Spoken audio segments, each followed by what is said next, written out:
Ce journal vous est offert par le FPI, Fonds des promotions de l'industrie, votre partenaire privilégié pour la réussite de vos projets.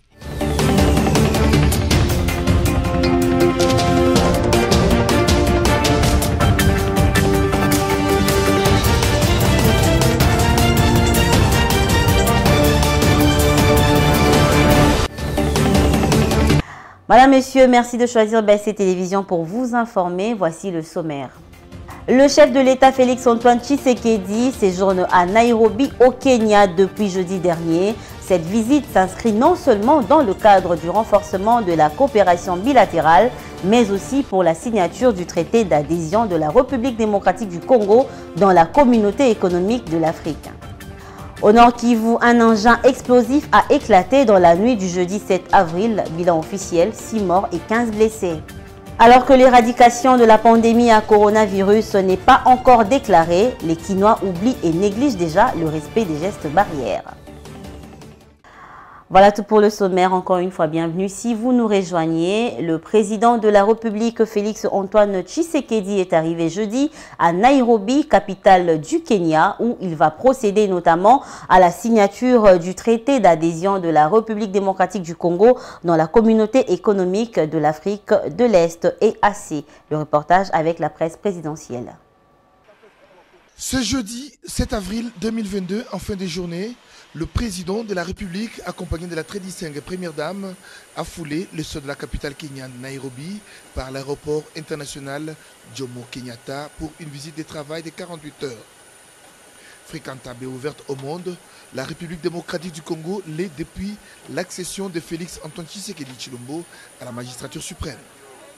À la descente d'avion, il a été accueilli par Rachel Omano, ministre kenyan des Affaires étrangères, Joe Mushevu, ministre kenyan de l'Information, de la Communication et de la Jeunesse, et plusieurs personnalités congolaises, dont le vice-premier ministre, ministre des Affaires étrangères, Christophe Lutundula, la chargée d'affaires de l'ambassade de la RDC au Kenya et le professeur Serge Chibangu, mandataire spécial du chef de l'État. Dans la capitale kenyane, Félix-Antoine Tshisekedi Tshilombo va s'entretenir avec son homologue kenyan Uhuru Kenyatta sur des questions de coopération entre les deux nations. Et puis s'ensuivra la signature du traité d'adhésion de la RDC dans la communauté d'Afrique de l'Est devant le chef d'État kenyan, président en exercice de cette organisation sous-régionale. C'est depuis mardi 29 mars 2022 que la RDC s'est ajoutée comme 7e pays membre de cette organisation aux côtés du Burundi, du Kenya, de l'Ouganda, du Rwanda, du Sud-Soudan et de la Tanzanie. Après la signature du livre d'or de l'aéroport Jomo Kenyatta, le cortège présidentiel s'est ébranlé sur Highway Mombasa Road, direction Serena Hotel, où la communauté congolaise du Kenya a réservé un accueil très chaleureux au couple présidentiel.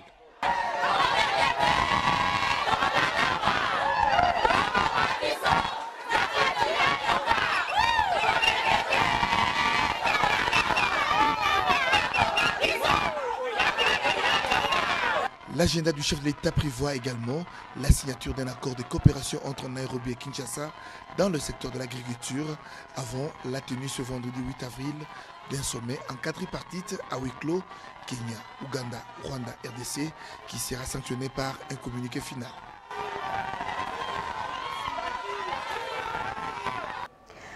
Quelques heures avant son départ pour Kenya, Félix Tshisekedi a reçu les lettres de créance des 4 nouveaux ambassadeurs extraordinaires plénipotentiaires nouvellement accrédités en République démocratique du Congo. Suivez. Quelques heures avant de s'envoler pour Nairobi au Kenya, le chef de l'État a reçu les lettres de créance des 4 nouveaux ambassadeurs accrédités en RDC. Il s'agit de Maître Adjé Silas, ambassadeur extraordinaire et plénipotentiaire de la République de Côte d'Ivoire, Cho Jae-Shel, ambassadeur extraordinaire et plénipotentiaire de la République de Corée, Crispin Sylvestre Mamina, ambassadeur extraordinaire et plénipotentiaire du Congo, Saïd Djouma Machana, ambassadeur extraordinaire et plénipotentiaire de la République de Tanzanie. Nommé ambassadeur près la RDC le 6 novembre, Maître Adjé Silas de la Côte d'Ivoire a été élevé au rang d'ambassadeur depuis le 23 mars 2021. Il a une bonne connaissance des systèmes politiques et des relations internationales. Détenteur de plusieurs diplômes, notamment en droit, Silas parle couramment l'allemand, l'anglais et le français. À 55 ans, Jo Jae-Chel fut ambassadeur extraordinaire et plénipotentiaire de Corée en République de Zambie en 2017 et plus tard, en 2020, ambassadeur aux relations internationales à la cité métropolitaine des Ulsan en Corée. Il détient un diplôme en lettres, en langue et littérature française de l'Université nationale de Séoul. Crispin Sylvestre Mamina, ministre plénipotentiaire de première classe, a été jusqu'en février 2022 secrétaire général du ministère des Affaires étrangères, de la coopération et des Congolais de l'étranger. Auteur de plusieurs publications, il est détenteur de plusieurs titres honorifiques, notamment chevalier de la Légion d'honneur de la République française. Le Tanzanien Saïd Juma Machan est détenteur d'une maîtrise en administration des affaires et a une riche expérience dans le domaine de l'éducation et de l'administration publique dans plusieurs régions du pays. Après cette cérémonie, le chef de l'État a pris la destination de Nairobi au Kenya pour un séjour de 48 heures. À l'Assemblée nationale, sous la conduite de Christophe Mbosso, président de cette institution, les députés nationaux ont voté 4 projets de loi de ratification et ont envoyé 2 autres à la commission mixte PAJ Ecofin Défense et Sécurité. Regardez. À l'ordre du jour de cette séance sont inscrits, entre autres points, examen et vote du projet de loi autorisant la ratification de la convention entre le Royaume de Belgique et la RDC sur le transfèrement des personnes condamnées, examen et vote de loi autorisant la ratification de la convention d'entraide judiciaire en matière pénale entre le Royaume de Belgique et la RDC, 2 textes de loi défendus par le vice-ministre, ministre de la Justice, Amato Bayubazire, à l'absence de la ministre d'État en mission. Il s'agit aussi de l'examen de vote du projet de loi autorisant la ratification de l'accord relatif au financement, à la construction et à l'exploitation du pont route-rail sur le fleuve Congo entre les villes de Brazzaville et de Kinshasa, conclu le 11 novembre 2019 à Johannesburg entre la RDC et la République du Congo, dont la défense a été assurée par le ministre d'État en charge du plan, Christian Mwando. L'examen et vote du projet de loi autorisant la ratification de l'accord d'adhésion de la RDC en qualité de membre associé au groupe d'action contre le blanchissement d'argent en Afrique centrale, GABAG en sigle, et examen et vote du projet de loi de lutte contre le blanchiment des capitaux et financement du terrorisme et de la prolifération des armes des destructions massives, examen et vote du projet de loi relatif à l'activité et au contrôle des établissements des crédits, lesquels ont été défendus par le ministre des Finances Nicolas Kazadi. Après les réponses des ministres sur le banc, la plénière a déclaré recevables les 6 projets de loi, dont 2 envoyés à la commission mixte PAJ Ecofin Défense et Sécurité.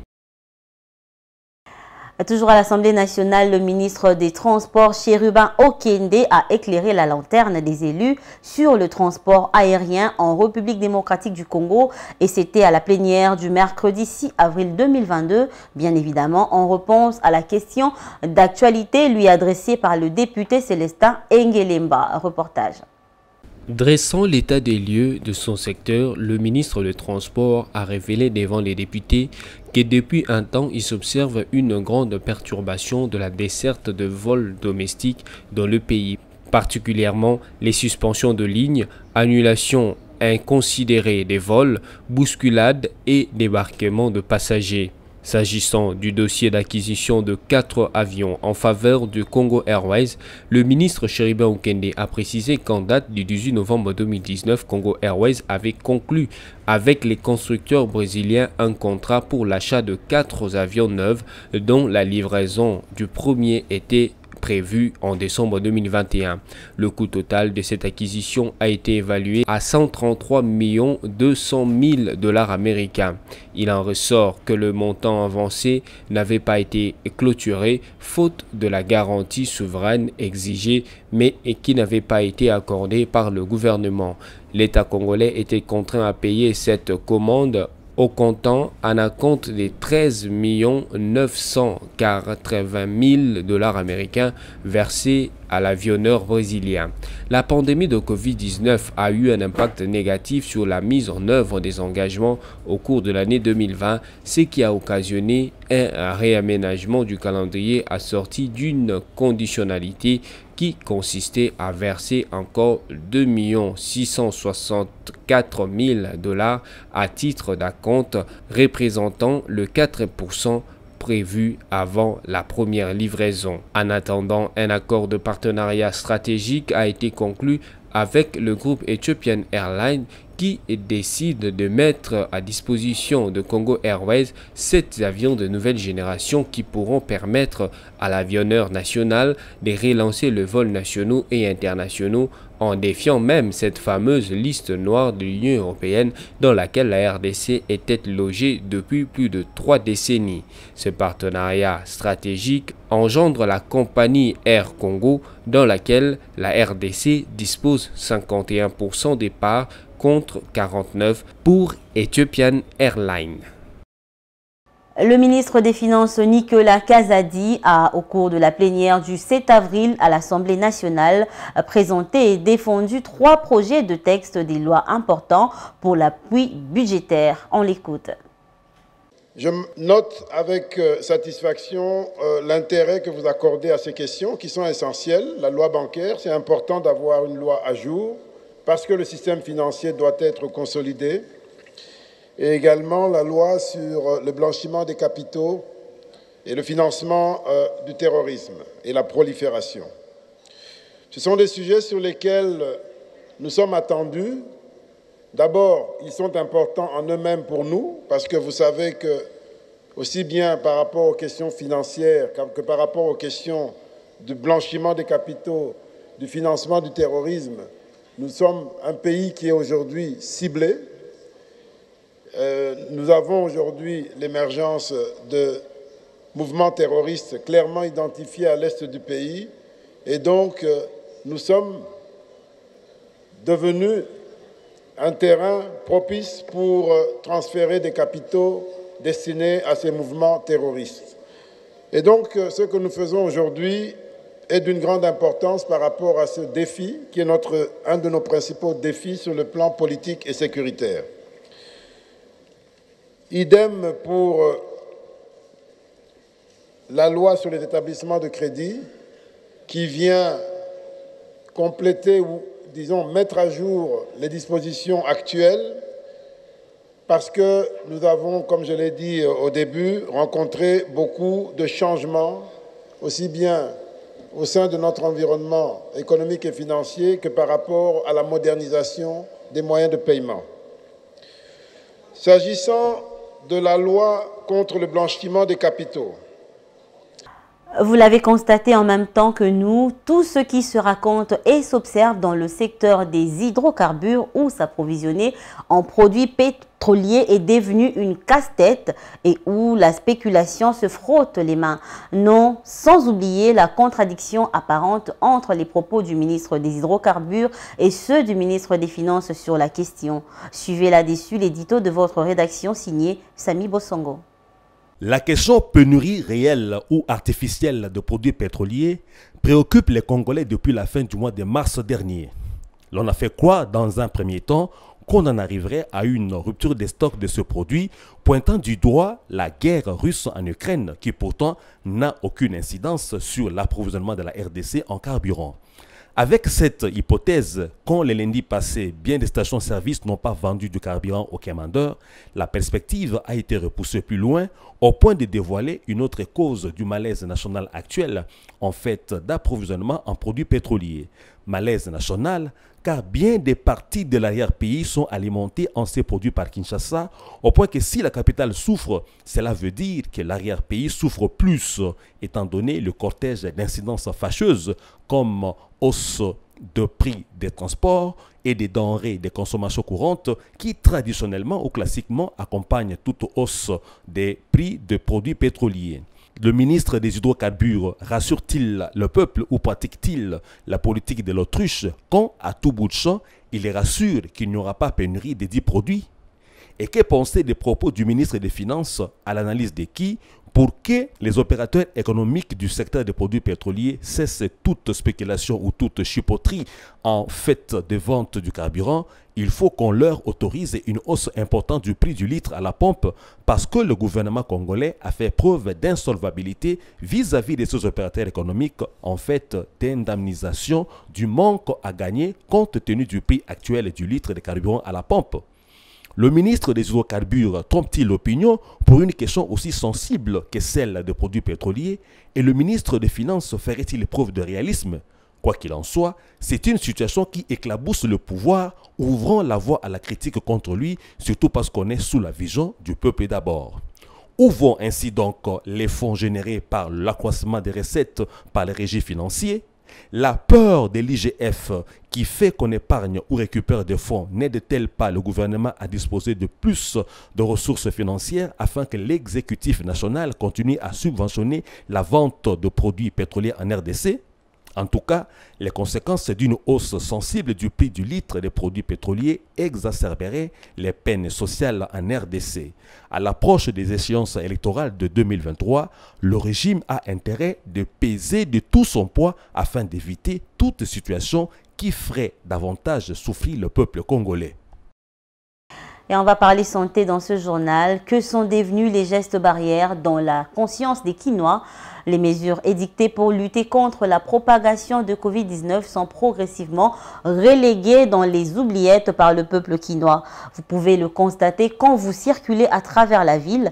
Nos reporters sont descendus sur terrain pour faire le constat en Ngaliema, au quartier GB ce vendredi pour le compte de BSC Télévision. Bénédicte Hassani et Générose Essengo. C'est à peine si vous pouvez voir quelqu'un portant un masque. Une grande partie des Quinois ont oublié le respect des gestes et barrières, même dans le lieu public où la distanciation physique n'est plus respectée. Mais les instances habilitées pour déclarer la fin d'une épidémie, notamment le ministre de la Santé, n'ont pas déjà déclaré l'éradication de la pandémie à Covid-19. La dernière souche de Covid-19 a été signalée à Kinshasa et le variant Omicron qui est très contagieux. Au Quinois donc de revenir au respect des gestes et barrières, car un seul contaminé peut contaminer plusieurs Congolais et surtout, gare aux cas importés. Polémique autour de l'évolution des travaux, des réhabilitations, de construction et modernisation des infrastructures scolaires et sanitaires à Mbujimaï dans le Kasaï oriental, des travaux financés par le FPI dans le cadre du programme présidentiel accéléré de lutte contre la pauvreté et la réduction des inégalités. Le FPI confirme et affirme que les travaux avancent très bien. Le tout sur différents chantiers révèle que les taux d'exécution physique aux dépens de chaque chantier est de 50 à 70%. Nos équipes sur le terrain ont interviewé les entrepreneurs et la population est-kassaïenne qui attend avec impatience la fin de ces travaux. À chaque heure, jour et mois qui passent, les différents chantiers changent de physionomie et la polémique autour de la réhabilitation, la construction et la modernisation des infrastructures scolaires et sanitaires devrait donc cesser. En effet, cette descente se fait dans le but de dissiper tous les malentendus autour de l'exécution de ces ouvrages d'intérêt public. Les constats été faits et en résumé, les travaux dans les différents chantiers sont très avancés.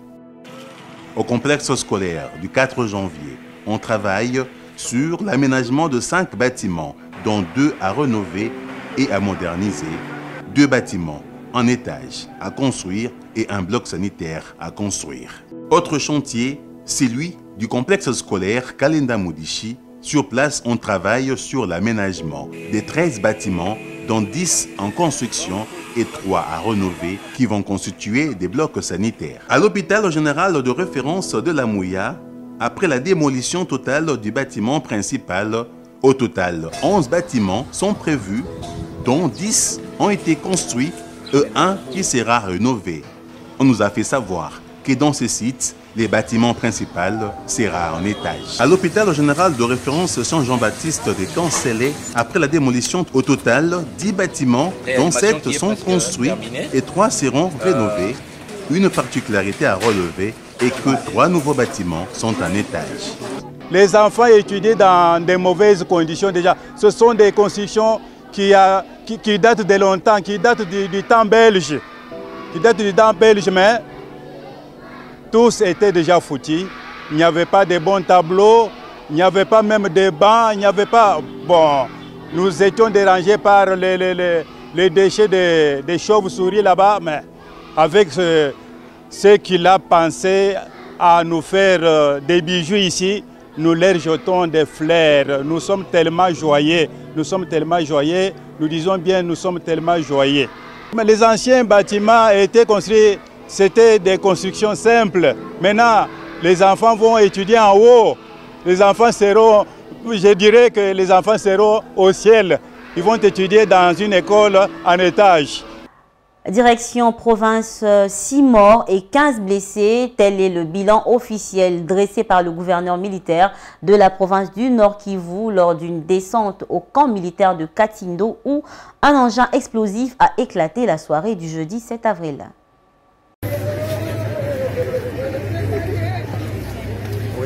Monsieur le gouverneur, vous venez de visiter le millier qui a été incendié hier par la bombe.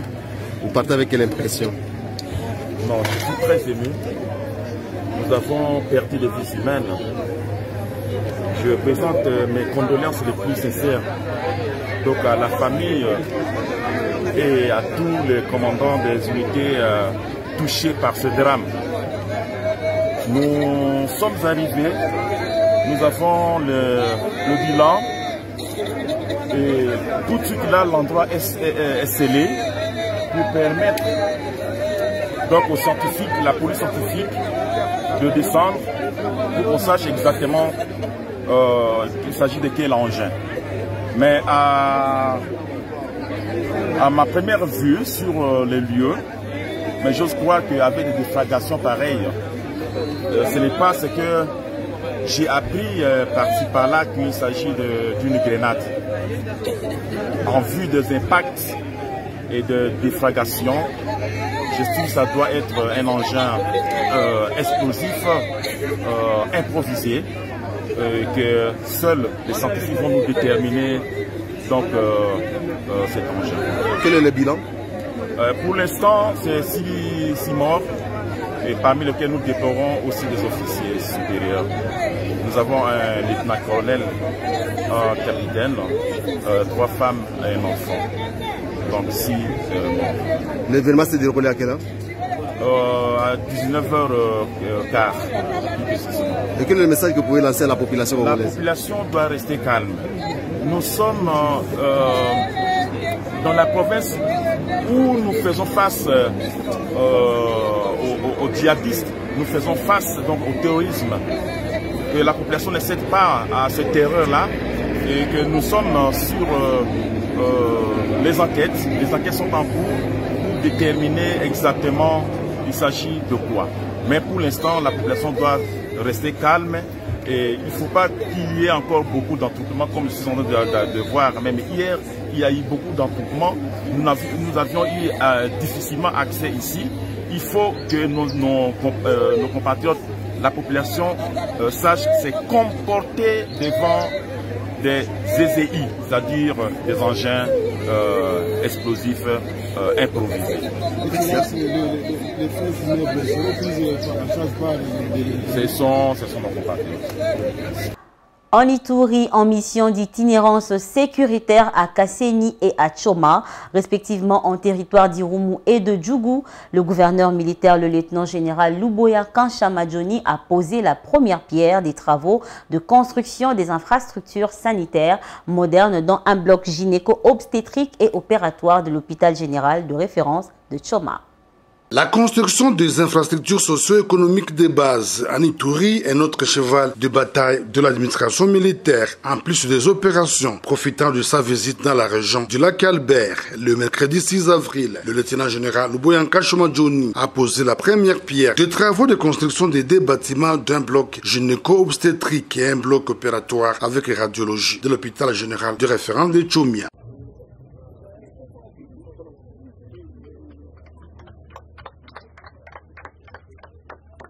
Un projet financé par l'Union européenne avec son partenaire d'exécution Memisa Belgique à hauteur de plus de 200 000 $ américains. Occasion pour le médecin directeur de cette structure sanitaire de l'Église catholique de plaider également pour la construction d'un nouveau bâtiment pour remplacer celui de l'hôpital se trouvant dans un état de délabrement très avancé. Excellence gouverneur, c'est une grande joie et fierté de venir auprès de votre peuple de la zone de santé de Tchomia pour cette grande cérémonie de lancement des travaux de construction des deux bâtiments à l'HGR. Nous citons les bâtiments des gynéco-obstétriques et les bâtiments techniques qui va abriter un bloc opératoire moderne et un laboratoire avec une radiographie. Excellence, c'est pour la première fois aussi que la zone de santé puisse bénéficier de la construction de tels bâtiments par un partenaire de la santé depuis la construction de cet hôpital depuis 1974. Notons que l'hôpital général de référence de Tchomia, construit en 1974 sur le littoral du lac Albert, a une capacité d'accueil de 100 malades pour une population estimée à 135 000 habitants qui méritent d'avoir accès aux soins de santé de qualité. Cette pose de la première pierre intervient après le lancement des travaux de construction de 3 bâtiments à l'hôpital général de référence de Bounou. Ne nous quittez pas, la revue de presse, c'est dans un instant.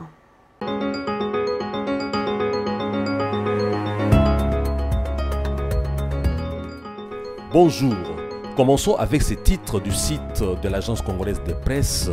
Le Congo est le plus beau panier génétique au monde qu'il faut préserver, affirme Jean-Claude Van Damme.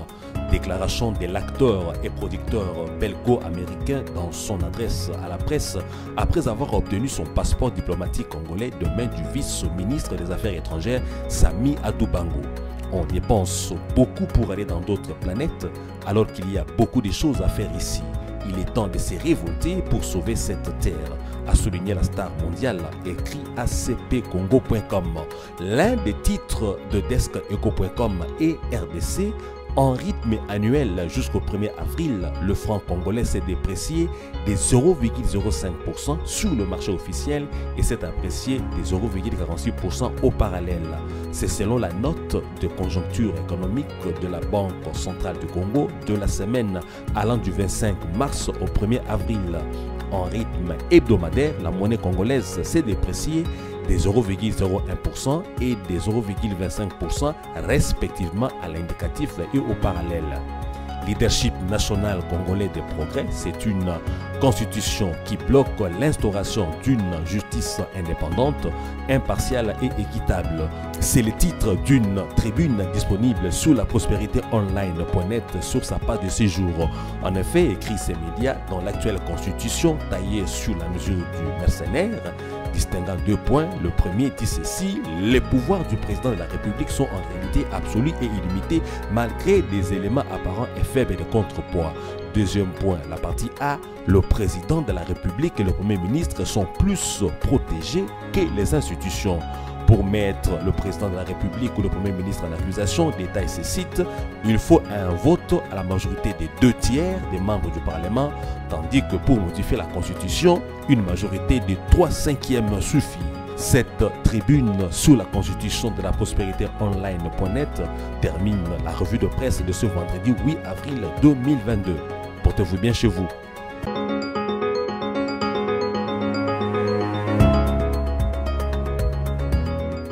Voilà, on passe au rappel des titres. Le chef de l'État Félix Antoine Tshisekedi séjourne à Nairobi au Kenya depuis jeudi dernier. Cette visite s'inscrit non seulement dans le cadre du renforcement de la coopération bilatérale, mais aussi pour la signature du traité d'adhésion de la République démocratique du Congo dans la communauté économique de l'Afrique.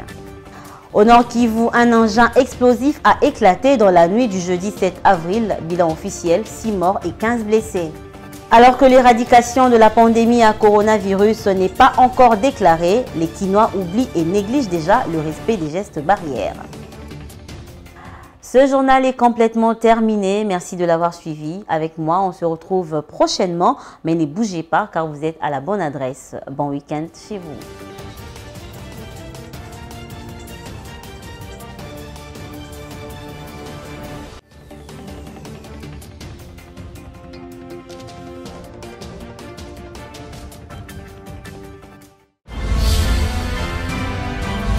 Ce journal vous a été offert par le FPI. Fonds des promotions de l'industrie. Votre partenaire privilégié pour la réussite de vos projets.